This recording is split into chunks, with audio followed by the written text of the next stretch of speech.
ദൈവനാമത്തിന് മഹത്വം ഉണ്ടാകട്ടെ. നമുക്ക് വീണ്ടും ഒരുമിച്ച് ദൈവസന്നിധിയിലെ ആയിരിക്കാനായിട്ട് കർത്താവ് സാവകാശം തന്നതുകൊണ്ട് കർത്താവിനെ സ്തുതിക്കുന്നു. നമ്മൾ യോഹന്നാന്റെ സുവിശേഷം 15-ാം അധ്യായം കഴിഞ്ഞ ക്ലാസ്സിൽ ചിന്തിച്ചു. അതിന്റെ തുടർച്ചയായിട്ട് തന്നെയാണ് 16-ാം അധ്യായം നിലകൊള്ളുന്നത്. കഴിഞ്ഞ ക്ലാസ്സിൽ പ്രധാനമായിട്ടും ലോകം എന്തുകൊണ്ട് ശിഷ്യന്മാരെ പകയ്ക്കും അല്ലെങ്കിൽ വിശ്വാസികളെ പകയ്ക്കും, അതിനുള്ള 4 കാരണങ്ങൾ കഴിഞ്ഞ ക്ലാസ്സിൽ നമ്മൾ ചിന്തിച്ചു.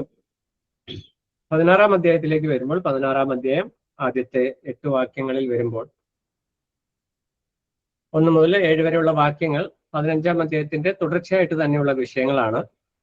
1 മുതൽ 8 വരെയുള്ള വാക്യങ്ങളിൽ ലോകം നിങ്ങളോട് എന്ത് ചെയ്യും, അതാണ് കർത്താവ് പറയുന്നതായിരിക്കുന്ന വിഷയം. നമുക്ക് ഈ 16-ാം അധ്യായത്തെ നമുക്ക് 4 സെക്ഷനായിട്ട് തിരിക്കുവാനായിട്ട് സാധിക്കും. ആദ്യത്തെ സെക്ഷൻ 1 മുതൽ 7 വരെയുള്ള വാക്യങ്ങളിൽ ലോകം ശിഷ്യന്മാരോട് എന്ത് ചെയ്യും. 12-ാം വാക്യം മുതൽ 33-ാം വാക്യം വരെ, അവസാന വാക്യം വരെ ഒരു സെക്ഷനായിട്ട് നിൽക്കുന്നു എങ്കിൽ അതിന് സബ് ഡിവിഷനും വരുന്നുണ്ട്. 12 മുതൽ 33 വരെയുള്ള വാക്യങ്ങളിൽ പരിശുദ്ധാത്മാവിന്റെ പ്രവർത്തനം അല്ലെങ്കിൽ കാര്യസ്ഥൻ എന്നുള്ള നിലയിൽ പരിശുദ്ധാത്മാവ് ചെയ്യുന്ന പ്രവർത്തനങ്ങളെ കുറിച്ചുള്ള വിശദീകരണമാണ്. അതിന്റെ വിവിധ തലങ്ങൾ അതിനകത്ത് കൈകാര്യം ചെയ്യുന്നു. 16-ാം അധ്യായം 12 മുതൽ 15 വരെയുള്ള വാക്യങ്ങളിൽ വരുമ്പോൾ സത്യത്തിന്റെ ആത്മാവിനെ കുറിച്ച് പറയുന്നു. 16-ാം വാക്യം മുതൽ 24-ാം വാക്യം വരെ വരുമ്പോൾ ശിഷ്യന്മാർക്കുള്ള സന്തോഷം. 25 മുതൽ 33 വരെയുള്ള വാക്യങ്ങളിൽ ശിഷ്യന്മാർക്കുള്ള സമാധാനം. ഇങ്ങനെയാണ് നമ്മൾ ആ വിഷയങ്ങളിലേക്കെല്ലാം ദൈവം അനുവദിച്ചാൽ കടന്നു വരും. ഈ 16-ാം അധ്യായത്തില് നമ്മൾ ആദ്യത്തെ സെക്ഷൻ അത് 15-ാം അധ്യായത്തിന്റെ കണ്ടിന്യൂവേഷനായിട്ട് തുടർച്ചയായിട്ട് നിൽക്കുന്ന വിഷയമാണ്. ആദ്യ വാക്യത്തിൽ നമ്മൾ വായിക്കണം, നിങ്ങൾ ഇടറി പോകാതിരിക്കാൻ ഞാൻ ഇത് നിങ്ങളോട് സംസാരിച്ചിരിക്കുന്നു. 15-ാം അധ്യായത്തിൽ കർത്താവ് പറഞ്ഞു വരുന്ന വിഷയം, എന്തിനാണ് കർത്താവ് ആ വിഷയം പറഞ്ഞത് എന്ന് കർത്താവ് 16-ാം അധ്യായത്തിൽ വീണ്ടും ഓർക്കും. ഇവിടെയാണ് അധ്യായ ഡിവിഷൻ. നമുക്കറിയാം, കർത്താവ് ശിഷ്യന്മാരുമായിട്ട് മാളിക മുറിയിൽ നിന്ന് സംസാരിച്ചുകൊണ്ട് തുടർമാനമായിട്ട് സംസാരിക്കുന്ന വിഷയങ്ങളാണ് ഈ അധ്യായങ്ങളിൽ പ്രതിപാദിക്കുന്നത്. ഇവിടെ ലോകം നിങ്ങളെ പകയ്ക്കും എന്നുള്ള വിഷയം കർത്താവ് അവരോട് പറയുമ്പോൾ കർത്താവ് ആവർത്തിച്ച ആ വിഷയം അതിന്റെ വിവിധ വശങ്ങളെ ഓർപ്പിക്കുവാനായിട്ടുള്ള കാരണം, നിങ്ങൾ ഇടറിപ്പോകരുത്. കാരണം ഇവര് ചുരുങ്ങിയ നിമിഷങ്ങൾക്കുള്ളിൽ അല്ലെങ്കിൽ നാഴികകൾക്കുള്ളിൽ അവർ കർത്താവിന്റെ പരീക്ഷകളും കർത്താവ് അനുഭവിക്കുന്ന കഷ്ടാനുഭവങ്ങളെയും നേരിട്ട് കാണുവാനായിട്ട് പോവുകയാണ്. അവിടെ കർത്താവിങ്കൽ ഇടറിപ്പോകാതിരിക്കുവാനായിട്ട് കർത്താവ് അവരെ ബലപ്പെടുത്തുന്ന വാക്യങ്ങളായിട്ടാണ് ഇത് നിൽക്കുന്നത്. നമ്മൾ പ്രത്യേകിച്ച് യോഹന്നാന്റെ സുവിശേഷം 16-ാം അധ്യായവും 17-ാം അധ്യായവും ഒക്കെ നമ്മൾ നമ്മുടെ ദൈനംദിന ജീവിതത്തിൽ ധ്യാനത്തോടുള്ള ബന്ധത്തിലും പഠനത്തോടുള്ള ബന്ധത്തിലൊക്കെ പഠിക്കുന്ന വിഷയങ്ങളാണ്. ഈ എല്ലാ വാക്യങ്ങളും നമ്മുടെ മനസ്സിൽ മിക്കവാറും വാക്യങ്ങളൊക്കെ ഹൃദിസ്ഥമാണ്. അതുകൊണ്ട് തന്നെ ഇതിനൊരു ഔട്ട്ലൈൻ, ഒരു സ്ട്രക്ചർ രൂപപ്പെടുത്തി പഠനത്തിൽ ഒന്നുകൂടെ സഹായിക്കുക എന്നുള്ള നിലയിലാണ് പഠനം മുന്നോട്ട് പോകുവാനായിട്ട് ആഗ്രഹിക്കുന്നത്. ഇവിടെ 16-ാം അധ്യായം ആദ്യത്തെ 3 വാക്യങ്ങളിൽ ലോകം വിശ്വാസികളോട് ചെയ്യുന്ന 3 പ്രധാന കാര്യങ്ങളെ, ശിഷ്യന്മാരോട് ചെയ്യുന്ന 3 കാര്യങ്ങളെയാണ് എടുത്തു പറയുന്നത്. ഒന്ന്, ലോകം നിങ്ങളെ പകയ്ക്കുമെന്ന് നമ്മൾ ഓൾറെഡി കണ്ടു 15-ാം അധ്യായം 18-ാം വാക്യത്തിൽ. അതിനുള്ള കാരണങ്ങൾ നമ്മൾ കണ്ടു കഴിഞ്ഞു. 2-ാം വാക്യത്തിലേക്ക് വരുമ്പോൾ ലോകം നമ്മളോട് ചെയ്യുന്ന ഒന്നാമത്തെ വിഷയം ലോകം പകയ്ക്കും. 2-ാമത്തെ വിഷയം അവർ നിങ്ങളെ പള്ളി ഭ്രഷ്ടരാക്കും. യഹൂദന്മാരോടുള്ള ബന്ധത്തിലാണ് പശ്ചാത്തലത്തിൽ ഈ കാര്യങ്ങൾ സംസാരിക്കുന്നത്. യഹൂദ പള്ളികളിൽ നിന്ന് അല്ലെ യെരുശലേം ദേവാലയത്തിൽ നിന്ന് അവരെ പുറത്താക്കും, പള്ളി ഭ്രഷ്ടരാക്കും. നമ്മൾക്കറിയാം, നമ്മുടെ വിശ്വാസത്തിൽ നമ്മുടെ പിതാക്കന്മാരും വേർപാട് ഉപദേശം പഠിച്ച് നാമധേയ സഭകളിൽ നിന്ന് വേർപെട്ട് വന്നപ്പോൾ പള്ളിയിൽ നിന്ന് മുടക്കപ്പെടുകയും ഭ്രഷ്ട കൽപ്പിക്കപ്പെടുകയൊക്കെ ചെയ്തിട്ടുണ്ട്. ചിലർ തീവ്രമായ അനുഭവങ്ങളിലൂടെ പോയിട്ടുണ്ട്, ചിലർ അത്ര തീവ്രമല്ലാത്ത അനുഭവങ്ങളിൽ കൂടെ കടന്നു പോയിട്ടുണ്ട്. അതുകൊണ്ട് ശിഷ്യന്മാരോടുള്ള ബന്ധത്തിൽ മാത്രമല്ല, ഇക്കാലത്തും പുതുതായിട്ട് വിശ്വാസത്തിൽ വരുന്ന കർത്താവിന്റെ ശിഷ്യത്വം സ്വീകരിച്ചു വരുന്ന ആളുകളോടുള്ള ബന്ധത്തിലും ഈ വാക്കുകൾ അന്വർത്ഥമാകുന്നു എന്നുള്ളത് നമുക്ക് കാണുവാനായിട്ട് കഴിയും. 2-ാം വാക്യത്തിൽ 2-ാം ഭാഗത്ത് കാണുന്നത്, നിങ്ങളെ കൊല്ലുന്നവൻ എല്ലാം ദൈവത്തിന് വഴിപാട് കഴിക്കുന്നു എന്നത് പോലെ ചെയ്യും. നമുക്കറിയാം, അപ്പോസ്തലനായ പൗലോസ് പോലും ദമസ്കോസിന്റെ പടിവാതിക്കൽ യെരുശലേമിൽ നിന്ന് സ്തെഫാനോസിന്റെ മരണത്തിന് ശേഷം അല്ലെങ്കിൽ സ്തെഫാനോസിന്റെ കൊലപാതകത്തിന് ശേഷം ദമസ്കോസിലേക്ക് പോകുമ്പോൾ ദൈവത്തിന് വേണ്ടി എന്തോ വലിയ കാര്യം ചെയ്യുന്നു എന്നുള്ളൊരു ഭാവത്തോടു കൂടിയാണ് പൗലോസ് സഞ്ചരിക്കുന്നത്. ആ യാത്രയിലാണ് പൗലോസിനെ കർത്താവ് പിടിക്കുന്നത്. അപ്പോൾ കർത്താവ് മുൻകൂട്ടി ഈ വിഷയം പറയുകയാണ്, നിങ്ങളെ ഉപദ്രവിക്കുന്ന യഹൂദന്മാർ ഇവർ ദൈവത്തിന് നേർച്ച കഴിക്കുന്നത് പോലെ നിങ്ങളെ കൊല്ലുന്നത് പരിഗണിക്കും. അപ്പോൾ കർത്താവ് തന്റെ ശിഷ്യന്മാരെ കർത്താവിന്റെ വേർപാടിന് മുമ്പ്, കർത്താവ് അവരെ വിട്ട് പിരിയുന്നതിന് മുമ്പ് ബലപ്പെടുത്തുവാനായിട്ട് ചെയ്യുന്ന അന്ത്യമൊഴികൾ എന്ന് വേണേൽ നമുക്ക് പറയാം. ആ മൊഴികളിൽ കർത്താവ് ഇവരുടെ സേഫ്റ്റി, അല്ലെങ്കിൽ ഇവർ വീണു പോകരുത്, ക്ഷീണിച്ചു പോകരുത്, മടുത്തു പോകരുത് എന്ന ലക്ഷ്യത്തിലാണ് ഈ നിലയിൽ പ്രബോധനം കൊടുക്കുന്നത്. ഓരോ അധ്യായത്തിലും ഓരോ പ്രത്യേക വിഷയങ്ങൾ യോഹന്നാൻ എഴുതി വരുമ്പോൾ ഓരോ വിഷയത്തോടുള്ള ബന്ധത്തിലും ചില പ്രത്യേക വാക്യങ്ങൾ ഊന്നൽ കൊടുക്കുന്നുണ്ട്. 16-ാം അധ്യായത്തിൽ പ്രധാനമായിട്ടും കർത്താവ് പറയുന്നത്, അല്ലെങ്കിൽ 16-ാം അധ്യായത്തിന്റെ താക്കോൽ വാക്യമായിട്ട് ഇരിക്കുന്നത് 7-ാം വാക്യമാണ്. ആ ഒരു ആശയത്തെ ബേസ് ചെയ്തുകൊണ്ടാണ് ഈ അദ്ദേഹത്തിലെ പ്രതിപാദ്യം മുഴുവൻ നിൽക്കുന്നത് എന്ന് നമുക്ക് കാണുവാനായിട്ട് കഴിയും. 7-ാം വാക്യത്തിൽ നമ്മളിങ്ങനെ വായിക്കുന്നത്, എന്നാൽ ഞാൻ നിങ്ങളോട് സത്യം പറയുന്നു, ഞാൻ പോകുന്നത് നിങ്ങൾക്ക് പ്രയോജനം. ഇതാണ് ഈ കർത്താവ് ഈ സംസാരിച്ചു വരുന്ന വിഷയങ്ങളുടെ, കർത്താവിന്റെ വിടവാങ്ങൽ സന്ദേശത്തിന്റെ കേന്ദ്ര പോയിന്റ് എന്ന് പറയുന്നത്, ഞാൻ പോകുന്നത് നിങ്ങൾക്ക് പ്രയോജനമാകും. സ്വാഭാവികമായിട്ടും കർത്താവ് ഈ പറയുന്ന വിഷയങ്ങളൊന്നും ശിഷ്യന്മാർക്ക് മനസ്സിലാകുന്നില്ല. ഈ അദ്ദേഹത്തിന്റെ അവസാന ഭാഗത്ത് വരുമ്പോൾ ഞങ്ങളോട് ഇപ്പോൾ സ്പഷ്ടമായിട്ട് പറയുന്നു എന്ന് പറയുന്നുണ്ടെങ്കിലും കർത്താവ് ഈ പറയുന്ന കാര്യങ്ങളൊന്നും ശരിയായ നിലയിൽ ഉൾക്കൊള്ളാൻ കഴിയാത്ത ഒരു മാനസികാവസ്ഥയിലാണ് ശിഷ്യന്മാർ എന്ന് നമുക്ക് മനസ്സിലാക്കുവാനായിട്ട് കഴിയും. എന്നാൽ ഇവിടെ കർത്താവ് ചെയ്യുന്ന, അല്ലെ കർത്താവിന്റെ യാത്രയുള്ള, ഞാൻ പോകുന്നത്, കർത്താവ് പോയതിനു ശേഷം ഇവിടെ പോകുന്നത് മുഖാന്തരം ഇവിടെ സംഭവിക്കുന്ന ചില പ്രത്യേക വിഷയങ്ങൾ കർത്താവ് ആവർത്തിച്ചവരെ ഓർപ്പിക്കുകയാണ്. അപ്പൊ അതിനകത്ത് 3 പ്രധാന കാര്യങ്ങളാണ് നമ്മളിവിടെ കാണുന്നത്. ഒന്ന്, 8 മുതൽ 11 വരെയുള്ള വാക്യങ്ങളിലേക്ക് വരുമ്പോൾ ഒന്നാമതായിട്ട് സംഭവിക്കുന്ന വിഷയം, അപ്പൊ ലോകം നമ്മളെ വിശ്വാസികളെ അല്ലെങ്കിൽ ശിഷ്യന്മാരെ ശത്രുതയോടെ കാണുവാനായിട്ടുള്ള കാരണമായിട്ട് പറയുന്നത് 3-ാം വാക്യത്തിൽ പറയുന്നുണ്ട്, അവർ പിതാവിനെയും എന്നെയും അറിയുന്നില്ല എന്ന് പറഞ്ഞാൽ ദൈവത്തെക്കുറിച്ച് വ്യക്തമായ പരിജ്ഞാനം ഇല്ലാത്തത് കൊണ്ടാണ് ശിഷ്യന്മാർക്കെതിരെ അല്ലെങ്കിൽ വിശ്വാസികൾക്കെതിരെ ലോകം തിരിയുന്നത് എന്നുള്ള വിഷയം കർത്താവ് ഓർപ്പിക്കുന്നു. അപ്പൊ ലോകം നമ്മളെ പകയ്ക്കുന്നുവെങ്കിൽ, വിശ്വാസികളായിട്ട് നമ്മൾക്കെതിരെ തിരിയുന്നു, നമ്മളെ പകയ്ക്കുന്നു, നമ്മളെ ഉപദ്രവിക്കുന്നുവെങ്കിൽ നാം മനസ്സിലാക്കേണ്ട വിഷയം, കർത്താവ് പറയണം, അവർക്ക് ദൈവത്തെക്കുറിച്ചുള്ള പരിജ്ഞാനം ഇല്ലാത്തത് കൊണ്ടും ദൈവത്തെ അവർക്ക് അറിയത്തില്ലാത്തത് കൊണ്ടുമാണ് അവർ നമ്മളെ ഈ നിലയിൽ ഉപദ്രവിക്കുന്നത്. അതുകൊണ്ട് അവരോട് മാനുഷികമായ നിലയിൽ നമ്മുടെ സൈഡിൽ നിന്നൊരു ശത്രു ഉണ്ടാകേണ്ട ആവശ്യമില്ല എന്നുള്ളതാണ് കർത്താവ്. അതിന് കർത്താവ് പറയുന്നുണ്ട് 15-ാം അധ്യായത്തിൽ, അവർ ആദ്യം എന്നെ പകച്ചു, അതുകൊണ്ടാണ് നിങ്ങളെ പകയ്ക്കുന്നത്. രണ്ടാമത്തെ വിഷയമായിട്ട് പറയുന്നത്, അവരെ പകയ്ക്കാനായിട്ടുള്ള കാരണം അവർ ദൈവത്തെ അറിയുന്നില്ല. അതിന്റെ ഉദ്ദേശം എന്ന് പറയുന്നത് 4-ാം വാക്യത്തിന്റെ 2-ാം ഭാഗമാണ്. അതിന്റെ നാഴിക വരുമ്പോൾ ഞാൻ അത് നിങ്ങളോട് പറഞ്ഞിട്ടുണ്ടെന്ന് നിങ്ങൾ ഓർക്കേണ്ടതിന് ഇത് നിങ്ങളോട് സാക്ഷിച്ചിരിക്കുന്നു. ഇത് നമ്മൾ ആ വാക്യം മാത്രം വായിച്ചു പോയാൽ നമുക്ക് അതിന്റെ അർത്ഥം മനസ്സിലാകില്ല. ഇവിടെ കർത്താവ് പറയുന്ന വിഷയം, കർത്താവ് ഇങ്ങനെ സംഭവിക്കും എന്ന് മുൻകൂട്ടി പറയുന്നതിനുള്ള കാരണം, ഇങ്ങനെ സംഭവിക്കുമ്പോൾ നിങ്ങൾ ആശ്ചര്യപ്പെട്ടു പോകേണ്ട ആവശ്യമില്ല, അപ്പോൾ നിങ്ങൾക്കിത് മനസ്സിലാകേണ്ടതിന് വേണ്ടി ഞാൻ മുൻകൂട്ടി പറയുന്നു.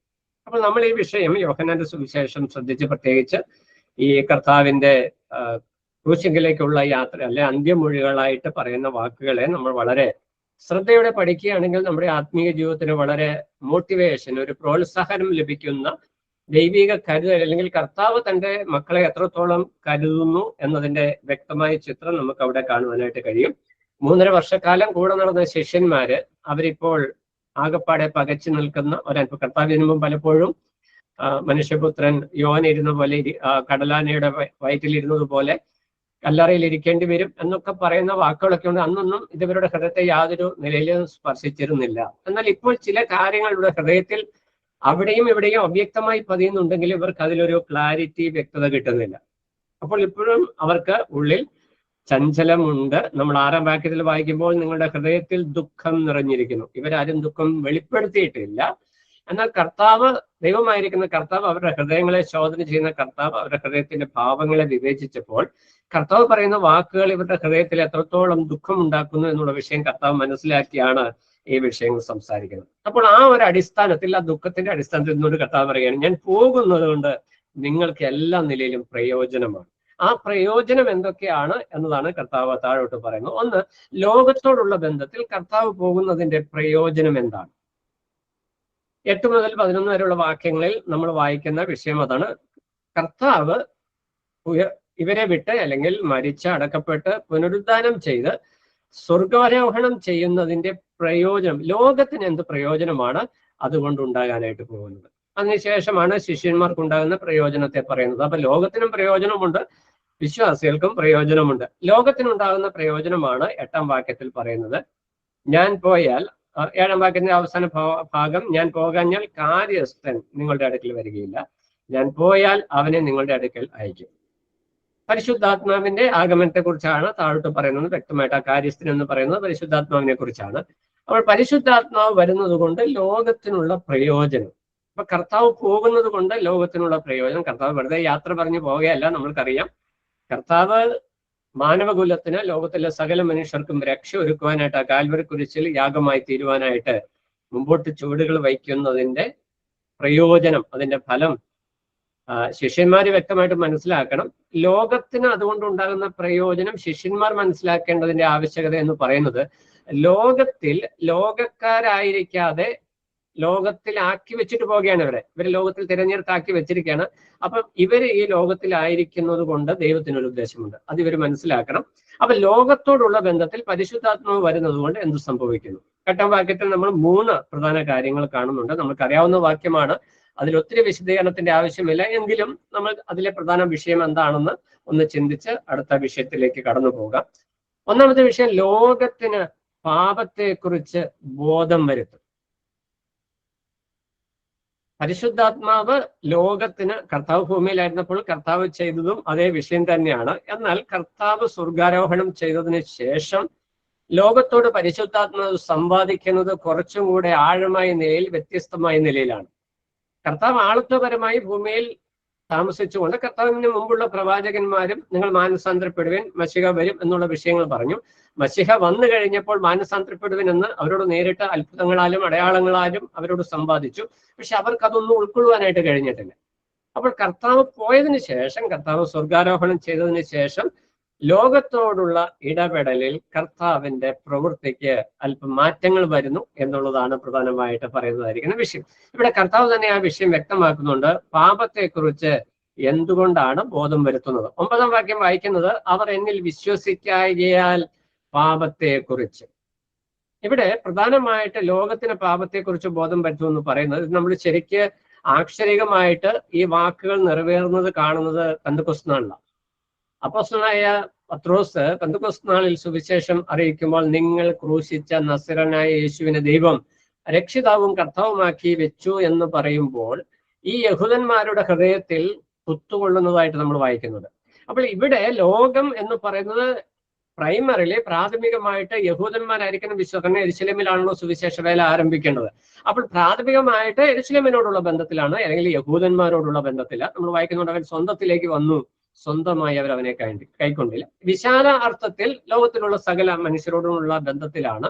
എന്നാൽ ഇവിടെ പ്രാഥമികമായിട്ട് നമുക്ക് ചിന്തിക്കുവാൻ കഴിയുന്നത്, യഹൂദന്മാർ, അല്ലെ സ്വന്തം ജനം കർത്താവിനെ തള്ളിക്കളഞ്ഞത് നിമിത്തം കർത്താവ് അവരോട് പ്രത്യേകമായ നിലയിൽ ഇടപെടുന്നു, പാപത്തെക്കുറിച്ച് ബോധം വരുത്തും. പെന്തക്കോസ്ത് നാളിൽ പത്രോസ് എഴുന്നേറ്റ് നിന്ന് പ്രസംഗിക്കുമ്പോൾ ഇവർക്ക് ആ നിലയിൽ ഉള്ള ബോധ്യം ഉണ്ടാകുന്നു എന്ന് നമുക്ക് കാണുവാനായിട്ട് കഴിയും. ഇവിടെ എബ്രായ ലേഖനം 1-ാം അധ്യായം 1-4 വരെ വാക്യങ്ങളിൽ ദൈവം കാലാകാലങ്ങളായി ഭാഗമായിട്ടും വിവിധമായിട്ടും പുത്രൻ മുഖാന്തരം, അല്ലെ പ്രവാചകൻ മുഖാന്തരം അരുളി ചെയ്തിട്ട് അന്ത്യകാലത്ത് പുത്രൻ മുഖാന്തരം വെളിപ്പെടുത്തപ്പെട്ടു എന്ന് പറയുമ്പോൾ, ദൈവത്തിന്റെ സമ്പൂർണ്ണ വെളിപ്പാടായിട്ട് യേശു ക്രിസ്തു വരുമ്പോൾ യഹൂദന്മാർക്ക് കർത്താവിനെ അംഗീകരിക്കുവാനായിട്ട് കഴിയുന്നില്ല. അല്ലെങ്കിൽ പഴയ നിയമ പ്രവാചകന്മാർ ഭാഗമായി വെളിപ്പെടുത്തി കൊടുത്തിരുന്ന വീണ്ടെടുപ്പിന്റെ മാർഗത്തെ ഇവർക്ക് ഉൾക്കൊള്ളുവാൻ കഴിഞ്ഞില്ല. അതുകൊണ്ടാണ് ദൈവം അവരെ ന്യായം വിധിക്കുന്നത്. കർത്താവ് ഈ വാക്കുകൾ പറയുമ്പോൾ രക്ഷിതാവായി കർത്താവ് യാഗമാക്കപ്പെടാത്തത്, കർത്താവ് മശക രക്ഷിതാവായിട്ട് വന്നിട്ടുണ്ട്, പക്ഷെ രക്ഷാമാർഗം ഒരുക്കപ്പെട്ടിട്ടില്ല. അപ്പോൾ അവിടെ കർത്താവ് ഇടപെടുന്ന വിഷയവും അതിനുശേഷം ഇടപെടുന്ന വിഷയവും തമ്മിലുള്ള വ്യത്യാസമുണ്ട്. അതുകൊണ്ടാണ് പറയുന്നത്, കാര്യസ്ഥൻ വന്നു കഴിയുമ്പോൾ ലോകത്തിന് പാപത്തെക്കുറിച്ച് ബോധം വരും. യേശു ക്രിസ്തു ക്രൂശിൽ ഒരുക്കിയ രക്ഷാമാർഗത്തിൽ വിശ്വസിക്കാത്തത് ന്യായവിധിക്ക് കാരണമാകുന്നു എന്നുള്ള വിഷയം ഊന്നൽ നൽകി പഠിപ്പിക്കുവാനായിട്ട് ദൈവം ഒരു പുതിയ പ്രവർത്തന പദ്ധതി ക്രമീകരിക്കുന്നു, അല്ലെങ്കിൽ പരിശുദ്ധാത്മാവ് മുഖാന്തരം ആ പ്രവൃത്തി ചെയ്യിക്കുന്നു എന്ന് നമുക്ക് കാണുവാനായിട്ട് കഴിയും. നമുക്കറിയാം, ദൈവം നമ്മൾ പഠിക്കുമ്പോൾ നമുക്ക് മനസ്സിലാകുന്ന ഒരു വിഷയം, ഇന്ന് പലരും ദൈവമില്ല. ഇപ്പം വേർപെട്ട വിശ്വാസികളുടെ ഇടയിലും ചിലരൊക്കെ പരസ്യമായിട്ട് പറയുന്നുണ്ട് ദൈവം ഒരു സങ്കല്പമാണ്. വേർപെട്ട വിശ്വാസികൾ എന്ന് ഞാൻ പറഞ്ഞത് കൂട്ടത്തിലുള്ളതാണ്, കളയും പതിരും എല്ലാം കൂടെ ഒരുമിച്ചായി ഇപ്പം വളരുന്നത്. അപ്പൊ കുറെ കാലമായി വിശ്വാസികളായിട്ട് ജീവിച്ച് വളരെ പ്രായം ചെന്ന ആളുകൾ പോലും ഇപ്പോൾ പറയുന്ന ദൈവം ഒരു സങ്കല്പമാണ്. അതിന് കാരണം പറയുന്നത് അപ്പസ്തോലിക കാലത്ത് കർത്താവ് പ്രവർത്തിച്ചതുപോലെ അത്ഭുതങ്ങളോ അടയാളങ്ങളോ ഒന്നും ഇന്ന് പ്രവർത്തിക്കുന്നില്ല. അതുകൊണ്ട് ഇന്ന് പറയുന്ന ദൈവം എന്ന് പറയുന്നത് ഒരു സങ്കല്പം മാത്രമാണ്.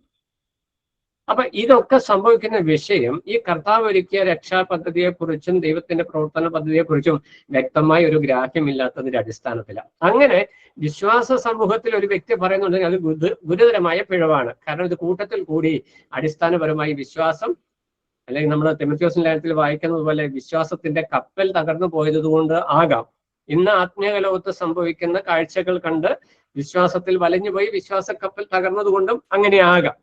എന്നാൽ നമ്മൾ മനസ്സിലാക്കേണ്ട വിഷയം, മനുഷ്യന് ദൈവസന്നിധിയിൽ പ്രതിവാദം പറവാൻ ഇടയാകാത്ത വിധം സകല മനുഷ്യർക്കും ദൈവം രണ്ട് നിലയിലുള്ള വെളിപ്പാടുകൾ. ഒന്ന് പൊതുവായ വെളിപ്പാട്, നമ്മൾ ബിബ്ലിയോളജി പഠിച്ചപ്പോൾ ആ വിഷയം ഓൾറെഡി പഠിച്ചു, നമുക്കറിയാവുന്ന വിഷയമാണ്. റോമാലേഖനം 1-ാം അധ്യായം 20-ാം വാക്യത്തിൽ വരുമ്പോൾ സൃഷ്ടിയിൽ ദൈവം തന്റെ അസ്തിത്വം സംബന്ധിച്ച് വ്യക്തമായ തെളിവുകൾ, മതിയായ തെളിവുകൾ എന്ന് പറഞ്ഞാൽ രക്ഷിതാവിനെ കുറിച്ച് വ്യക്തമായ ബോധ്യമില്ലാത്ത ഒരാൾക്ക് പോലും മനസ്സിലാകുന്ന നിലയിൽ ദൈവമുണ്ട്, ദൈവം പരമാധികാരിയാണ് എന്നുള്ള ബോധ്യം ഉണ്ടാകുന്ന നിലയിലുള്ള തെളിവുകൾ സൃഷ്ടിപ്പിൽ ദൈവം വെച്ചിട്ടുണ്ട്. റോമാലേഖനം 1-ാം അധ്യായം 20-ാം വാക്യം. 9-ാം അധ്യായത്തിലോട്ട് വരുമ്പോൾ അത് കുറച്ചുകൂടെ സ്പെസിഫിക് ആയിട്ട് പറയുന്നുണ്ട്. യഹൂദന്മാർക്ക് ദൈവം ന്യായപ്രമാണം നൽകി നിർദ്ദിഷ്ടമായ വെളിപ്പാടുകൾ നൽകി, വാഗ്ദത്തങ്ങൾ കൊടുത്തു. അബ്രഹാം മുതലേ ഇങ്ങോട്ടുള്ള പിതാക്കന്മാർക്ക് വിളിച്ച് വേർതിരിച്ച് അവർക്ക് വാഗ്ദത്തങ്ങളും പിതാക്കന്മാരെ കൊടുത്തു. തിരുവെഴുത്തും അല്ലെങ്കിൽ ന്യായപ്രമാണവും അവർക്ക് കൊടുത്തു. നമ്മൾ വായിക്കുന്ന തിരുവെഴുത്ത് അവരുടെ പക്കൽ സമർപ്പിച്ചിരിക്കുന്നു എന്നുള്ളത് തന്നെയാണ് യഹൂദന്മാർക്കുള്ള അല്ലെങ്കിൽ ഇസ്രായേൽ ജനത്തിനുള്ള പ്രത്യേകത. അപ്പോൾ ആ തിരുവെഴുത്ത് ലഭിച്ച യഹൂദന്മാർ കർത്താവിനെ കുറിച്ച് വെളിപ്പെടുത്തപ്പെട്ട സത്യം, യെശയ്യാവ് മുതൽ മോശ മുതൽ ഇങ്ങോട്ടുള്ള ആളുകൾ മുൻകൂട്ടി പറഞ്ഞ വിഷയങ്ങളെ ഉൾക്കൊള്ളുവാൻ കഴിയാത്ത, പ്രവാചകന്മാർ പറഞ്ഞ വിഷയങ്ങൾ വിശ്വസിക്കാത്ത മന്ദബുദ്ധികളായിരിക്കുന്ന അന്ധബുദ്ധികളായിരിക്കുന്ന യഹൂദന്മാരോടാണ് കർത്താവ് ഈ വിഷയം ഇടപെടുന്നത് എന്ന് കാണുവാനായിട്ട് കഴിയും. അപ്പോൾ ഇങ്ങനെ ഭാഗമായി വിവിധമായി വെളിപ്പെട്ടു വന്ന, അല്ലെ പ്രോഗ്രസീവായി വെളിപ്പെട്ടു വന്ന ദൈവിക അരുളപ്പാടിനോട് മനുഷ്യൻ നിഷേധ ബുദ്ധി പ്രമാണിച്ചത് കൊണ്ട് രക്ഷിതാവിനെ അവർക്ക് ആ നിലയിൽ സ്വീകരിക്കുവാനായിട്ട് കഴിഞ്ഞില്ല. എന്നാൽ കർത്താവ് ഒരുക്കിയിരിക്കുന്ന പദ്ധതി എന്ന് പറയുന്നത് അവർ തള്ളിക്കളഞ്ഞു എങ്കിലും രക്ഷാപ്രവൃത്തിയെ മുന്നിൽ കാണിച്ചുകൊണ്ട്, രക്ഷാവേലയെ മുമ്പിൽ കാണിച്ചുകൊണ്ട്, ആ പ്രായശ്ചിത്ത യാഗത്തെ മുമ്പിൽ കാണിച്ചുകൊണ്ട് കർത്താവിൽ വിശ്വസിക്കാൻ പരിശുദ്ധാത്മാവ് മുഖാന്തരം ദൈവം ഒരു വഴി തുറക്കുന്നു എന്നുള്ളതാണ് ഇവിടെ പ്രധാനമായിട്ട് പറഞ്ഞു വരുന്ന വിഷയം. രണ്ടാമതായിട്ട് നമ്മളെ വാക്യത്തിൽ വായിക്കുന്ന വിഷയം പാപത്തെക്കുറിച്ചും രണ്ടാമത് നീതിയെക്കുറിച്ചും. നമുക്കറിയാം യേശുക്രിസ്തു പാപിയാണെന്ന് പറഞ്ഞാൽ ദൈവത്തോട് തന്നെത്താൻ സമനാക്കിയ മനുഷ്യൻ എന്നുള്ള ആരോപണത്താൽ ആണ് പരീശന്മാരും സദൂക്യരും യഹൂദന്മാരും പുരോഹിത വൃന്ദമൊക്കെയും കർത്താവിനെ ക്രൂശിക്കുവാനായിട്ട് ഏൽപ്പിക്കുന്നത് എന്ന് നമുക്ക് കാണുവാനായിട്ട് കഴിയും. അവൻ തന്നെത്താൻ ദൈവത്തോട് സമനാക്കി, ദൈവദൂഷണം പറയും. അപ്പോൾ ആ ഒരു പശ്ചാത്തലത്തിൽ നിൽക്കുമ്പോൾ ഇവർ യഹൂദന്മാർ നീതിമാന്മാരും കർത്താവ് പാപിയുമായിട്ടാണ് അവരുടെ ദൃഷ്ടിയിൽ നിൽക്കുന്നത്. എന്നാൽ കർത്താവ് പുനരുദ്ധാനം ചെയ്യുന്നതോടുകൂടി അവസ്ഥയ്ക്ക് വ്യത്യാസം വരികയാണ്. പരിശുദ്ധാത്മാവിനാൽ കർത്താവ് ഉയർത്തെഴുന്നേറ്റു എന്ന് നമ്മൾ വായിക്കുന്നുണ്ട്. അപ്പോൾ കർത്താവ് മരണത്തെ ജയിച്ച് ഉയർത്തെഴുന്നേറ്റ് കഴിയുമ്പോൾ തന്റെ ദൈവത്വം തെളിയുന്നതിനാൽ ഇവർ പാപികളും ഇവർ അൺറൈച്ചസ് അനീതിയുള്ളവരും കർത്താവ് നീതിമാനുമായി വെളിപ്പെടുകയാണ്. അതുകൊണ്ടാണ് ഇവിടെ പറയുന്നത് ലോകത്തിന് നീതിയെക്കുറിച്ചും വെളിപ്പെടുത്തും എന്ന് പറയുന്നത്. ഇതിന് രണ്ടാശയങ്ങളുമുണ്ട്. ലോകത്തിന് ദൈവനീതിയെക്കുറിച്ച് വെളിപ്പെടുത്തും എന്നുള്ള നിലയിൽ നമുക്ക് ചിന്തിക്കാം. എന്നാൽ അടിസ്ഥാനപരമായിട്ട് ഇവിടുത്തെ വിഷയം, യഹൂദന്മാർ കർത്താവിനെ അവൻ പാപി എന്നുള്ള നിലയിൽ ദൈവത്തോട് സമനാക്കി, ദൈവദൂഷണം പറഞ്ഞു, ദൈവത്തോട് സമനാക്കി എന്നുള്ള ഒരു അൺറൈച്ചസ് ആയിട്ടുള്ള വ്യക്തി എന്നുള്ള നിലയിലാണ് ക്രൂശിക്കുവാനായിട്ട് ഏൽപ്പിക്കുന്നത്. അവിടെ യഹൂദന്മാർ സ്വയം നീതിമാന്മാരായിട്ട് വെളിപ്പെടുന്നു. എന്നാൽ കർത്താവ് മരണത്തെ ജയിച്ച് ഉയർത്തെഴുന്നേൽക്കുന്നതിൽ കൂടി ഇവർ കുറ്റവാളികൾ, ഇവർ പാപികളും കർത്താവ് നീതിമാനുമായിട്ട് വെളിപ്പെടുന്നു. അതാണ് അതിലെ ആശയം എന്ന് പറഞ്ഞ കർത്താവിന്റെ പുനരുത്ഥാനത്താൽ ലോകത്തിന് ദൈവനീതിയെ പരിശുദ്ധാത്മാവ് വെളിപ്പെടുത്തുന്നു. അതുകൊണ്ടാണ് യഹൂദന്മാരോട് പത്രോസ് സുവിശേഷം അറിയിക്കുമ്പോൾ അവരുടെ ഹൃദയത്തിൽ കുത്തുകൊള്ളുകയും 3000-ഓളം പേർ കർത്താവിലേക്ക് തിരിവാനായിട്ടുള്ള ഒരു കാരണം അവർ ചെയ്തത് അനീതിയാണ്. ആ മനുഷ്യൻ വാസ്തവമായും നീതിമാനായിരുന്നു. പീലാത്തോസ് വാക്ക് പറഞ്ഞു വാസ്തവമായും നീതിമാനായിരുന്നു. അപ്പൊ ദൈവനീതി വെളിപ്പെടുത്തുവാനായിട്ട് പരിശുദ്ധാത്മാവ് പ്രത്യേക നിലയിൽ ഇടപെടുന്നു എന്നുള്ളത് കർത്താവ് ഓർപ്പിക്കുകയാണ്. പിന്നീട് നമ്മൾ വായിക്കുന്നത് ന്യായവിധിയെക്കുറിച്ചും ബോധം വരുത്തും. ഈ ലോകത്തിന് അർഹമായിരിക്കുന്ന ഒരു ന്യായവിധി ഉണ്ട് എന്നുള്ള വിഷയം ദൈവത്തിന്റെ ആത്മാവ് പ്രത്യേകമായിട്ട് ഓർപ്പിക്കുന്നതായിട്ട് നമുക്ക് ഇവിടെ കാണുവാനായിട്ട് കഴിയും. അപ്പോസ്തലപ്രവൃത്തി 2-ാം അധ്യായം ചില കാര്യങ്ങൾ നമ്മൾ പത്രോസ് അപ്പോസ്തലൻ എടുത്തു പറയുന്നത് കൃത്യമായിട്ട് നമ്മൾ വായിക്കുന്നുണ്ട്. അത് വാക്യം മുഴുവൻ വായിക്കുവാനായിട്ട് നമ്മൾ അതിലേക്ക് ബന്ധപ്പെടുന്നില്ല. അവിടെ പറയുന്ന വിഷയം ലോകത്തിനൊരു ന്യായവിധി ഉണ്ട് എന്നുള്ള സത്യം സുവിശേഷത്തിന്റെ കാതലായ സന്ദേശമാണ്. ഇത് ലോകത്തോട് അറിയിക്കുന്നത് പരിശുദ്ധാത്മാവ് ലോകത്തോടുള്ള ബന്ധത്തിൽ ചെയ്യുന്ന കാര്യസ്ഥ അല്ലെ അഡ്വക്കേറ്റ് ശുശ്രൂഷയാണ്. അപ്പോൾ ഇവിടെ ആദ്യമായി ലോകത്തോടുള്ള ബന്ധത്തിൽ പരിശുദ്ധാത്മാവ് പ്രവർത്തിക്കുന്ന വിഷയം എന്താണെന്ന് പറഞ്ഞു വരുന്നു. ഇത് ശിഷ്യന്മാരോട് പറഞ്ഞു വരുന്നതിന്റെ ഉദ്ദേശം ഈ ലോകത്തിൽ പരിശുദ്ധാത്മാവ് പ്രവർത്തിക്കുന്നത് ശിഷ്യന്മാരിലൂടെയാണ്. അത് നമ്മൾ പുതിയ നിയമ ലേഖനത്തിലേക്ക് വരുമ്പോഴാണ് നമ്മളുടെ ശരീരം ദൈവത്തിന്റെ മന്ദിരമാണ്, ദൈവത്തിന്റെ ആത്മാവ് നമ്മുടെ ശരീരത്തിൽ വസിക്കുന്നത്. എന്ന് പറഞ്ഞാൽ ലോകത്തിൽ പരിശുദ്ധാത്മാവിന് ആത്മരൂപിയായിരിക്കുന്ന പരിശുദ്ധാത്മാവിന് ആളത്വപരമായി പ്രവർത്തിക്കാനുള്ള ചാനലുകളായി വർത്തിക്കുന്നത് കർത്താവിന്റെ ശിഷ്യന്മാരും പിന്തുടർന്നു വരുന്ന ശിഷ്യവൃന്ദം അല്ലെങ്കിൽ വിശ്വാസ സമൂഹവുമാണ്. അപ്പോൾ നാം ഓരോരുത്തരുമാണ് ഈ നിലയിൽ ലോകത്തോട് പാപത്തെക്കുറിച്ചും നീതിയെക്കുറിച്ചും ദൈവനീതിയെക്കുറിച്ചും ദൈവം നടത്തുവാൻ പോകുന്ന ന്യായവിധിയെക്കുറിച്ചും അറിയിക്കുവാനായിട്ട് നിയോഗിക്കപ്പെടുന്ന വ്യക്തികൾ എന്നുള്ളതാണ് ദൈവത്തിന്റെ ആത്മാവ് ഓർപ്പിക്കുന്ന വിഷയം. ഇനി 12 മുതലുള്ള വാക്യങ്ങൾ പ്രത്യേകിച്ച് പരിശുദ്ധാത്മാവ് വിശ്വാസികളോടുള്ള ബന്ധത്തിൽ ചെയ്യുന്ന പ്രവൃത്തികളാണ് പ്രധാനമായിട്ടും വിവരിക്കുന്നത് എന്ന് നമുക്ക് കാണുവാനായിട്ട് കഴിയും. 12-ാം വാക്യത്തിൽ നമ്മൾ വരുമ്പോൾ എന്നിട്ട് 11-ാം വാക്യത്തിന്റെ അവസാന ഭാഗത്ത് പറയാണ് ഇനിയും വളരെ നിങ്ങളോട് പറയുവാനുണ്ട്, എന്നാൽ നിങ്ങൾക്ക് ഇപ്പോൾ വഹിപ്പാനായിട്ട് കഴിയുകയില്ല. ഈ കർത്താവ് വാക്ക് പറയുമ്പോൾ നമ്മൾ ആ ശിഷ്യന്മാരുടെ മാനസിക അവസ്ഥയെ നമ്മളൊന്ന് മുന്നിൽ കണ്ടു കഴിഞ്ഞാൽ നമുക്ക് ആ വിഷയങ്ങൾ വ്യക്തമായിട്ട് മനസ്സിലാകും. തങ്ങളുടെ ഗുരു തങ്ങൾക്ക് എന്താവശ്യമുണ്ടെങ്കിലും പറയുവാനായിട്ട്, തങ്ങൾക്ക് ആശ്രയിക്കുവാനായിട്ട്, തങ്ങളുടെ എല്ലാമായ ഒരു രാജാവായിട്ട്, യഹൂദന്മാരുടെ രാജാവായി പിറന്നവൻ എവിടെയെന്ന് ചോദിക്കുന്ന പോലെ ആ വാഗ്ദത്തം വശിയായിട്ട് ഇവരെ അംഗീകരിച്ച ക്രിസ്തു തങ്ങളെ വിട്ട് പോകുവാനായിട്ട് പോകുന്നു എന്നുള്ള വാക്കിന്റെ മുമ്പിൽ തകർന്നു നിൽക്കുന്ന മനസ്സുമായി നിൽക്കുന്ന ആ ശിഷ്യന്മാരോട്, ഈ 11 പേരോട് കർത്താവ് പറയുകയാണ്, ഇനിയും എനിക്ക് നിങ്ങളോട് വളരെ കാര്യങ്ങൾ പറയുവാനായിട്ടുണ്ട്, എന്നാൽ ഇപ്പോൾ നിങ്ങൾക്കത് വഹിക്കുവാനായിട്ട് കഴിയുകയില്ല. നമുക്കറിയാം ചുരുങ്ങിയ സമയം കൂടി കർത്താവ് ഇവരുടെ കൂടെ ഉള്ളൂ. ഒത്തിരി കാര്യം, അടിസ്ഥാനപരമായ കുറച്ച് കാര്യങ്ങൾ ഇനിയും പറഞ്ഞു കൊടുക്കുന്നുണ്ട്. എന്നാൽ സഭയ്ക്കുള്ള അല്ലെ വിശ്വാസികൾക്കുള്ള പ്രബോധനങ്ങൾ, ശേഷിച്ച കാര്യങ്ങൾ, ബാക്കിയ ദൈവത്തിന്റെ പരിശുദ്ധാത്മാവ് മുഖാന്തരം അപ്പോസ്തലന്മാരിലൂടെയാണ് നമുക്ക് തിരുവെഴുത്തായിട്ട് ലഭിച്ചിരിക്കുന്നത്. ദൈവശ്വാസിയ തിരുവെഴുത്ത് നമ്മൾ ലേഖനങ്ങളായും പ്രബോധനങ്ങളായും നമുക്ക് ലഭിച്ചിരിക്കുന്നത് ഈ ശേഷി, അത് കർത്താവ് പറയാൻ വിട്ടുപോയ ശിഷ്യന്മാരോട് അവർക്ക് അപ്പോൾ ഉൾക്കൊള്ളാൻ കഴിയാതെ കർത്താവ് പിന്നത്തേക്ക്, അതായത് പരിശുദ്ധാത്മ മുഖാന്തരം വെളിപ്പെടുത്തുവാനായിട്ട് വെച്ച വിഷയങ്ങളാണ് എന്ന് നമുക്ക് ചിന്തിക്കുവാനായിട്ട് കഴിയും. അതിനുള്ള കാരണം സഭയ്ക്കുള്ള ലേഖനങ്ങൾ മുഴുവൻ, നമുക്കറിയാം കർത്താവിന്റെ മണവാട്ടിയാണ് സഭ, സഭയിലൂടെയാണ് ഇന്ന് കർത്താവ് ലോകത്തോട് ഇടപെടുന്നത്. ആ സഭയെക്കുറിച്ച്, സഭയുടെ പ്രവർത്തനത്തെക്കുറിച്ച്, അതിന്റെ സംവിധാനത്തെക്കുറിച്ചുള്ള പ്രമാണങ്ങൾ, പ്രബോധനങ്ങൾ ലഭിച്ചിരിക്കുന്നത് ലേഖനങ്ങളിലൂടെ അല്ലെ പരിശുദ്ധാത്മ നിശ്വസിത തിരുവെഴുത്തിലൂടെയാണ് നമുക്ക് കാണുവാനായിട്ട് കഴിയും. ഇനി 13-ാം വാക്യത്തിലേക്ക് വരുമ്പോൾ അവിടെ പരിശുദ്ധാത്മാവിന് ഒരു പ്രത്യേക പേര് നമുക്ക് കാണുവാനായിട്ട് കഴിയും. സത്യത്തിന്റെ ആത്മാവ് വരുമ്പോഴോ അവൻ നിങ്ങളെ സകല സത്യത്തിലും വഴി നടത്തും. ഇതിനു മുമ്പ്, അതായത് 11 വരെയുള്ള വാക്യങ്ങളിൽ ലോകത്തോടുള്ള ബന്ധത്തിൽ പരിശുദ്ധാത്മാവ് ചെയ്യുന്ന വിഷയങ്ങളാണ് പ്രതിപാദിച്ചത്. ഇവിടെ 12 മുതൽ താഴോട്ടുള്ള വാക്യങ്ങളിലേക്ക് വരുമ്പോൾ ശിഷ്യന്മാരോടുള്ള ബന്ധത്തിൽ പരിശുദ്ധാത്മാവ് ചെയ്യുന്ന വിഷയങ്ങളാണ് കാണുന്നത്. ലോകത്തോട് പാപത്തെക്കുറിച്ചും നീതിയെക്കുറിച്ചും ന്യായവിധിയെക്കുറിച്ചും ബോധം വരുത്തുന്നു. വിശ്വാസികളോടുള്ള ബന്ധത്തിൽ അല്ലെ ശിഷ്യന്മാരോടുള്ള ബന്ധത്തിൽ പറയുന്ന വിഷയം അവൻ നിങ്ങളെ സകല സത്യത്തിലും വഴി നടത്തും. അപ്പൊ പരിശുദ്ധാത്മാവിന്റെ ശുശ്രൂഷയില് ഉള്ള ആ ഒരു അന്തരം ലോകത്തിന് പാപത്തെക്കുറിച്ചും ന്യായവിധിയെക്കുറിച്ചും ബോധം വരുത്തുന്ന പരിശുദ്ധാത്മാവ് വിശ്വാസികളോടുള്ള ബന്ധത്തിൽ, ശിഷ്യന്മാരോടുള്ള ബന്ധത്തിൽ, ദൈവിക സത്യങ്ങളിൽ അല്ലെങ്കിൽ പിതാവിന്റെ ഇഷ്ടപ്രകാരം, ആ വിഷയം താഴോട്ട് വ്യക്തമായിട്ട് പറയുന്നുണ്ട്, പിതാവിന് ഹിതപ്രകാരം വിശ്വാസികൾ ജീവിക്കേണ്ടതിന് മതിയായ ആലോചനകൾ, ഡയറക്ഷൻസ് വ്യക്തമായിട്ട് കൊടുക്കുക എന്നുള്ളതാണ് ദൈവത്തിന്റെ ആത്മാവ് ഓർപ്പിക്കുന്ന വിഷയം. നമ്മള് 2 പത്രോസ് 1-ാം അധ്യായം 16-ാം വാക്യത്തിലേക്ക് വരുമ്പോൾ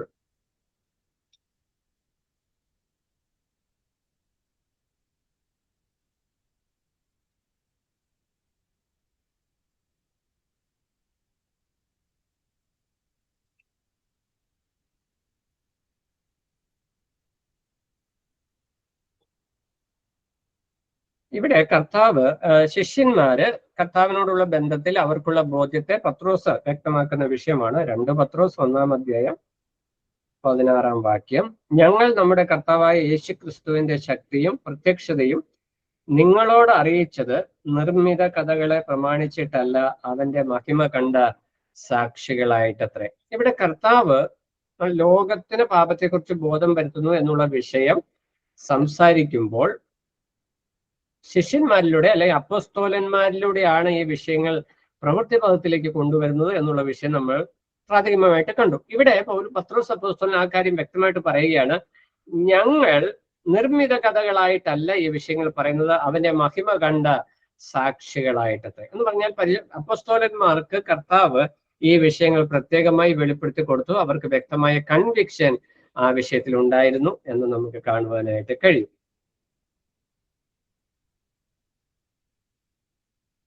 നമ്മളതിന്റെ 2 പത്രോസ് 1-ാം അധ്യായം 3-ാം വാക്യത്തിലേക്ക് വരുമ്പോൾ, നമ്മെ വിളിച്ചവന്റെ പരിജ്ഞാനത്താൽ അവന്റെ ദിവ്യ ശക്തി ജീവനും ഭക്തിക്കും വേണ്ടിയതൊക്കെയും നമുക്ക് ദാനം ചെയ്തിരിക്കുന്നുവല്ലോ. അപ്പോൾ ദൈവം തന്നിരിക്കുന്ന പരിജ്ഞാനം അല്ലെങ്കിൽ ദൈവവചനം ദൈവശ്വാസീയമായി, ദൈവാത്മശ്വാസീയമായി നൽകപ്പെട്ടതിനാൽ നമ്മുടെ ജീവനും ഭക്തിക്കും വേണ്ടതൊക്കെയും പ്രദാനം അല്ലെങ്കിൽ ദാനം ചെയ്തിരിക്കുന്നു എന്ന് വ്യക്തമാക്കാൻ. അപ്പോൾ സത്യത്തിന്റെ ആത്മാവ് ശിഷ്യന്മാരോടുള്ള ബന്ധത്തിൽ പ്രവർത്തിക്കുമ്പോൾ ദൈവത്തിന്റെ ഹിതം അവർക്ക് മുന്നോട്ടുള്ള ജീവിതത്തിൽ വഴി നടത്തുന്നതിന് മുഖാന്തരമായി തീരുന്നു എന്നാണ് പ്രത്യേകമായിട്ട് ഓർപ്പിക്കുന്നത്.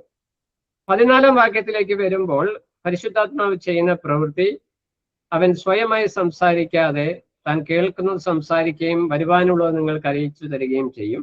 അവൻ എനിക്കുള്ളതിൽ നിന്ന് എടുത്ത് നിങ്ങൾക്ക് അറിയിച്ചു തരുന്നത് കൊണ്ട് എന്നെ മഹത്വപ്പെടുത്തും. പരിശുദ്ധാത്മാവ് ചെയ്യുന്ന പ്രവൃത്തി പുത്രനെ മഹത്വപ്പെടുത്തുക, പുത്രന്റെ പ്രവൃത്തി പിതാവിനെ മഹത്വപ്പെടുത്തുക എന്ന് പറഞ്ഞാൽ ഇവിടെ ത്രിയേക ദൈവം ആണത്വപരമായി ദൈവിക മഹത്വത്തിന് വേണ്ടി പ്രവർത്തിക്കുന്നു എന്ന് നമുക്ക് മനസ്സിലാക്കാനായിട്ട് കഴിയും. ഇവിടെ പറഞ്ഞ പുത്രൻ ഇവർക്ക് പറഞ്ഞു കൊടുത്ത വിഷയങ്ങളുടെ വ്യക്തമായ ബോധ്യപ്പെടുത്തലുകൾ പരിശുദ്ധാത്മാവ് വരും ദിവസങ്ങളിൽ ചെയ്തു കൊടുക്കുമെന്നാണ് ഓർപ്പിക്കുന്നത്. ആണത്വപരമായി പരിശുദ്ധാത്മാവ് പെന്തക്കോസ്ത് നാളിൽ ഭൂമിയിലേക്ക് വന്നതിന് ശേഷമാണ് ഈ കർത്താവ് പറഞ്ഞ വിഷയങ്ങളുടെ ശരിയായ ആശയങ്ങൾ ശിഷ്യന്മാർക്ക് ബോധ്യപ്പെട്ടത്. പത്രോസിന്റെ പ്രസംഗത്തിൽ നമുക്കത് വ്യക്തമാണ്, പത്രോസിന്റെ ലേഖനത്തിൽ അത് വ്യക്തമാണ്.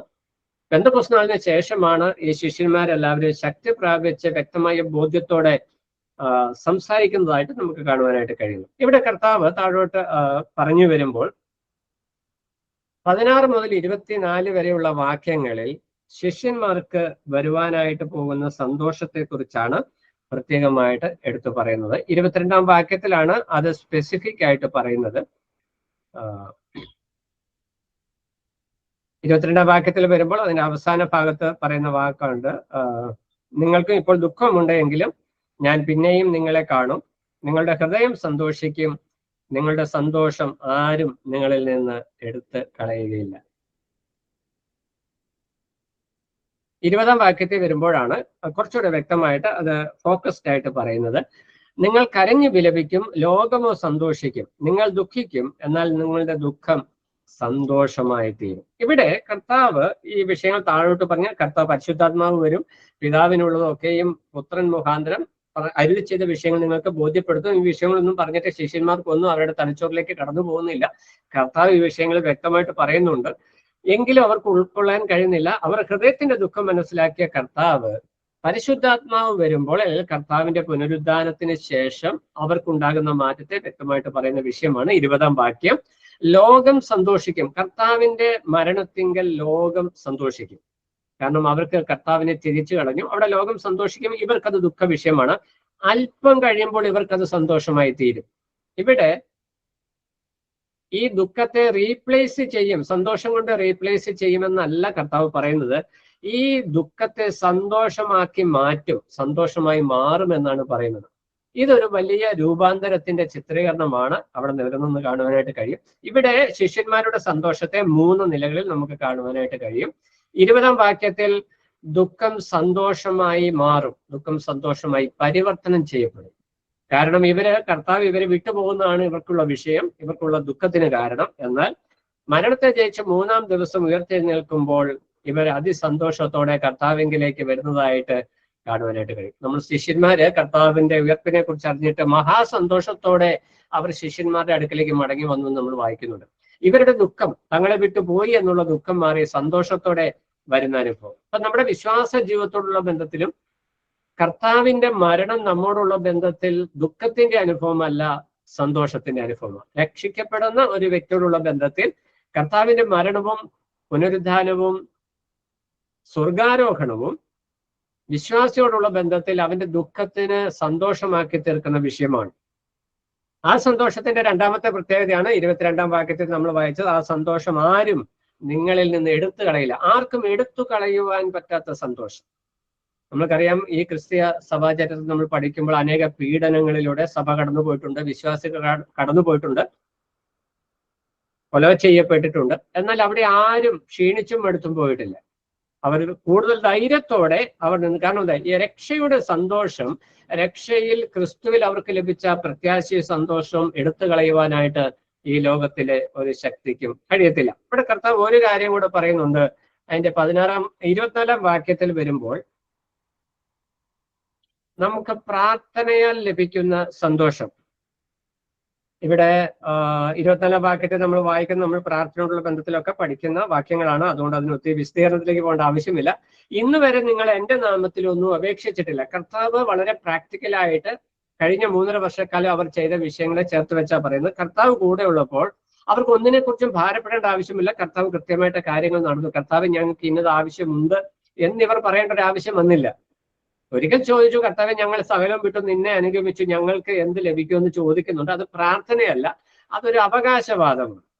ഇവരുടെ ആവശ്യങ്ങൾക്ക് വേണ്ടി കർത്താവിന്റെ സന്നിധിയിൽ പ്രാർത്ഥിക്കേണ്ട ഒരു സാഹചര്യം വന്നിട്ടില്ല. എന്നാൽ കർത്താവ് ഇവരെ വിട്ടുപിരിയുമ്പോൾ ഇവർക്ക് പ്രാർത്ഥിക്കേണ്ടത് ആവശ്യമായി വരുന്നു. പിതാവിനോട് പുത്രന്റെ നാമത്തിൽ ചോദിക്കുമ്പോൾ പിതാവ് തന്റെ മഹത്വത്തിനായി ഇവർക്ക് നേരിട്ട് മറുപടി കൊടുക്കുന്നു. അതാണ് ആ ബന്ധത്തിന്റെ ആശയം ഇവിടെ കർത്താവ് ഓർപ്പിക്കുന്നത്. സന്തോഷം ലഭിക്കും വിധം പ്രാർത്ഥന കേൾക്കുന്ന ഒരു അനുഭവത്തിലേക്ക് ശിഷ്യന്മാർ വരുവാനായിട്ട് പോകുകയാണ്.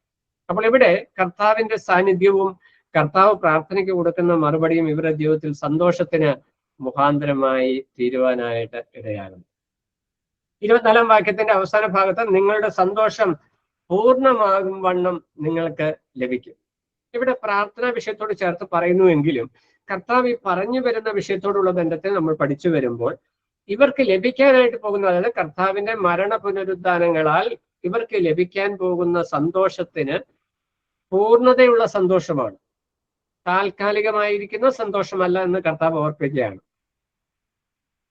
ആ സന്തോഷത്തിന് 3 പ്രധാന കാരണങ്ങളുണ്ട്. ഒന്ന്, യേശു മരണത്തെ ജയിച്ചു എന്നുള്ള അറിവ്, ആ ബോധ്യം, ആ സാക്ഷ്യം. ഇവർ ദൃക്സാക്ഷികളാണ് കർത്താവിന്റെ പുനരുദ്ധാനത്തിന്.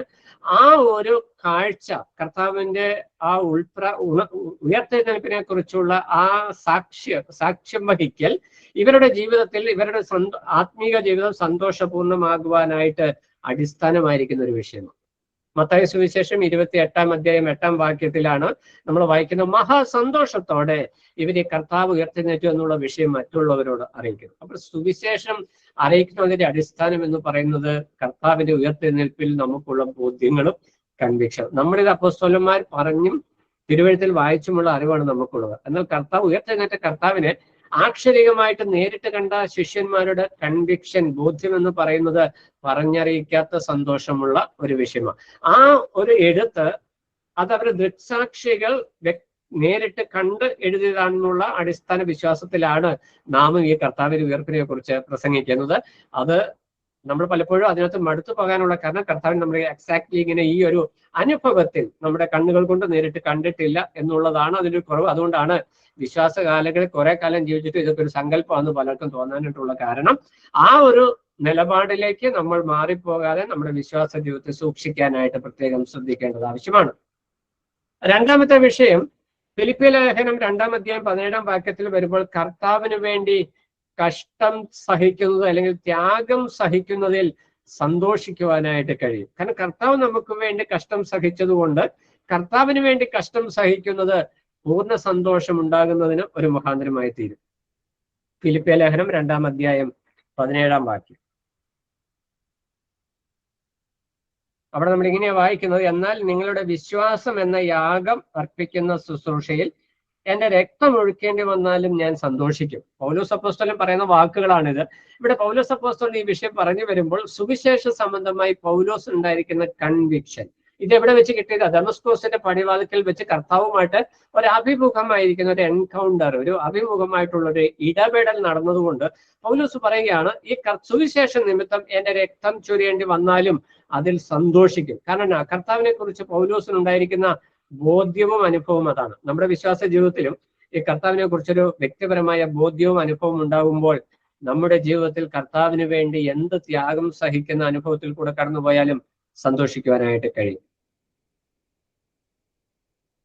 മൂന്നാമതായിട്ട് കർത്താവ് നമുക്കറിയാം യോഹന്നാന്റെ സുവിശേഷം 15-ാം അധ്യായത്തിൽ കർത്താവ് പറഞ്ഞ വിഷയം കർത്താവിൽ വസിക്കുക എന്നുള്ളതാണ്. അപ്പോൾ കർത്താവിൽ വസിക്കുന്ന ഒരു വിശ്വാസിക്ക് കർത്താവ് ഏതൊക്കെ കാര്യങ്ങളിലാണ് സന്തോഷിക്കുന്നത് എന്ന് മനസ്സിലാക്കുവാനായിട്ട് കഴിയും. അപ്പോൾ അത് ഈ സന്തോഷപൂർണ്ണതയിൽ ജീവിക്കുക, അതായത് കർത്താവിന് ഏതൊക്കെ കാര്യങ്ങളാണ് പ്രസാദം എന്ന് മനസ്സിലാക്കി അത് ചെയ്യുന്നത് നിമിത്തം നമുക്ക് കർത്താവിൽ സന്തോഷിക്കുവാനായിട്ട് കഴിയും എന്നുള്ളതാണ് യോഹന്നാന്റെ സുവിശേഷം 15-ാം അധ്യായം നമുക്ക് നൽകുന്ന സന്ദേശം. ഇനി അടുത്തതായിട്ട് നമ്മൾ കാണുന്നത് 25 മുതൽ 33 വരെയുള്ള വാക്യങ്ങളാണ്. അവിടെ സമാധാനം എന്നുള്ള വിഷയമാണ് പ്രധാനമായിട്ട് പറയുന്നത്. അത് ഏറ്റവും അവസാന വാക്യത്തിൽ 33-ാം വാക്യത്തിലാണ് അത് കൃത്യമായിട്ട് പറയുന്നത്.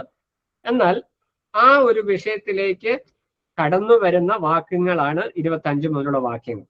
25 ഈ നിങ്ങൾക്ക് സന്തോഷ പരിപൂർണത ഉണ്ടാകുന്നൊക്കെ കർത്താവ് പറഞ്ഞപ്പോൾ ശിഷ്യന്മാർക്ക് കുറച്ചൊരു കോംപ്ലക്സ് തട്ടിയെന്ന് നമുക്ക് ചിന്തിക്കാം. ഇന്നത്തെ ഭാഷ പറഞ്ഞ കർത്താവ് ഇത്രയും ദീർഘമായ സംസാരമൊക്കെ നടത്തിയിട്ട് ഇവർക്കൊന്നും ഹൃദയത്തിൽ പതിഞ്ഞില്ല, അല്ലെങ്കിൽ ഒന്നും മനസ്സിലായില്ല എന്ന് സമ്മതിച്ചു കൊടുക്കുന്നത് ഒരു പോരായികയായിട്ട് ഇവർ കണ്ടു.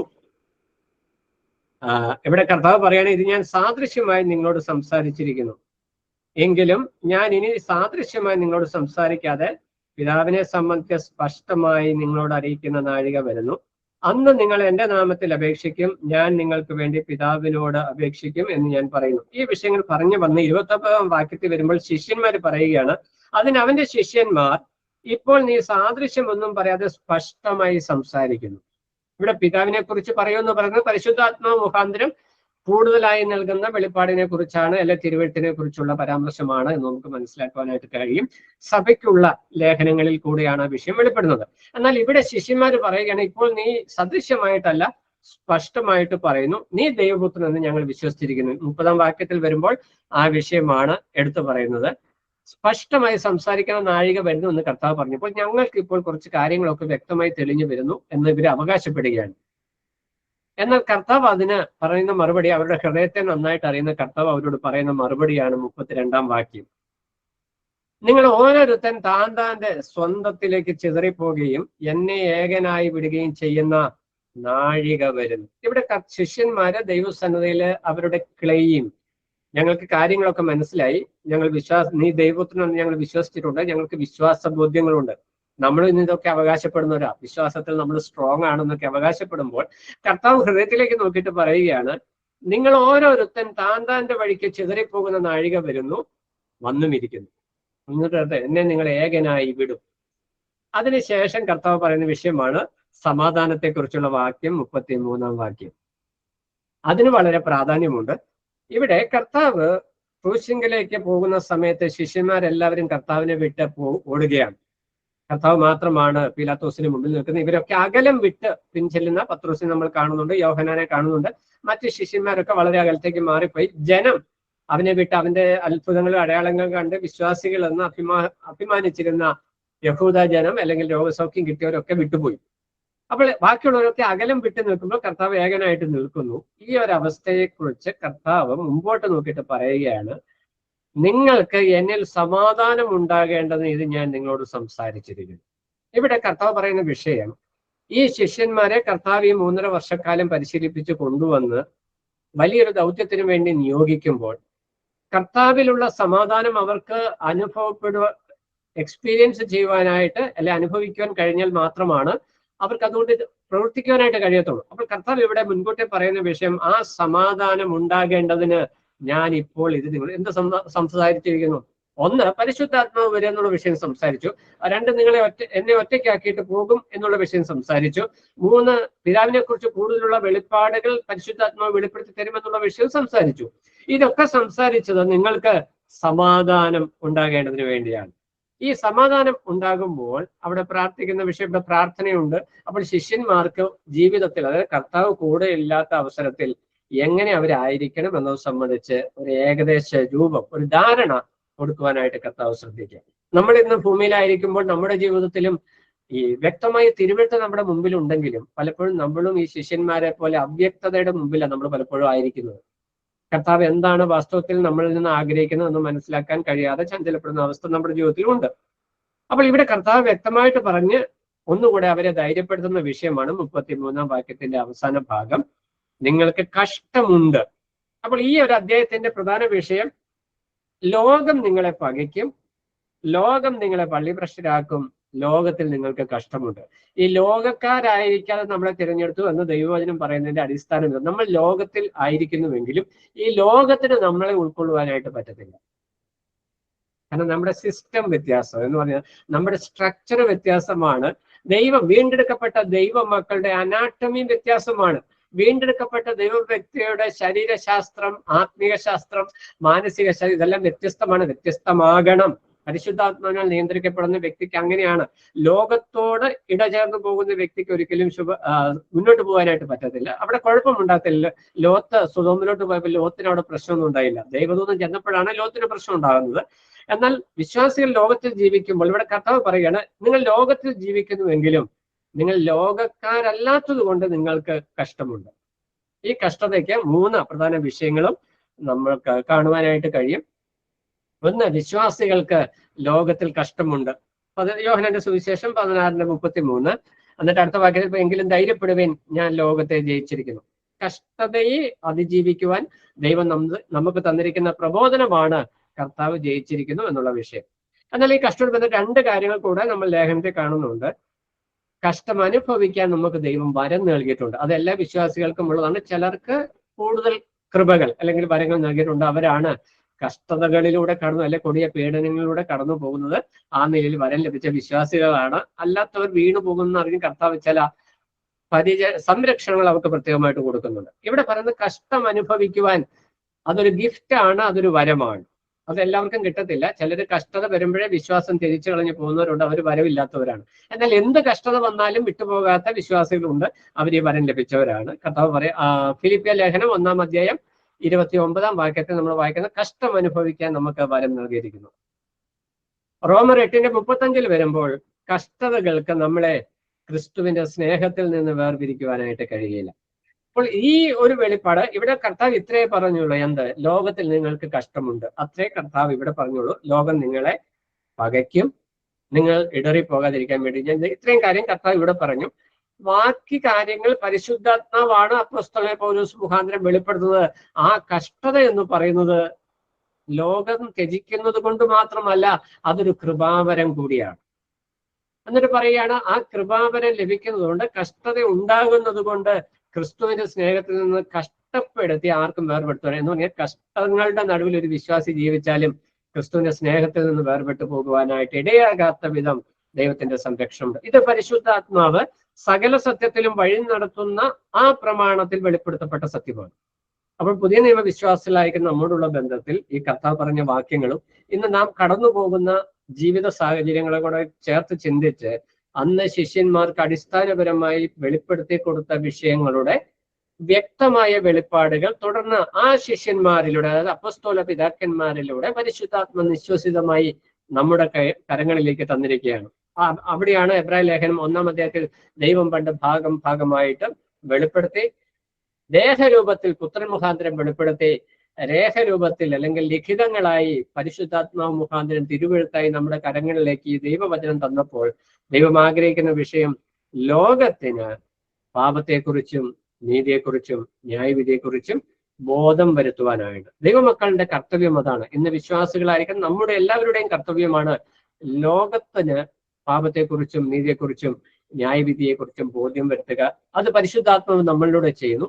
നമ്മിൽ ചെയ്യുന്ന പ്രവൃത്തി ദൈവത്തിന്റെ സത്യത്തിൽ അല്ലെങ്കിൽ സകല സത്യത്തിലും അല്ലെങ്കിൽ ദൈവവചനപ്രകാരം ദൈവഹിതത്തിനനുസരിച്ച് ജീവിക്കുവാനായിട്ട് പരിശുദ്ധാത്മാവ് നമ്മളെ സഹായിക്കുന്നു. ഇത് പ്രാവർത്തികമാകുന്നത് നാം എത്രത്തോളം പരിശുദ്ധാത്മാവിന് വിധേയപ്പെട്ടു പോകുന്നു എന്നതിന്റെ അടിസ്ഥാനത്തിലാണ്.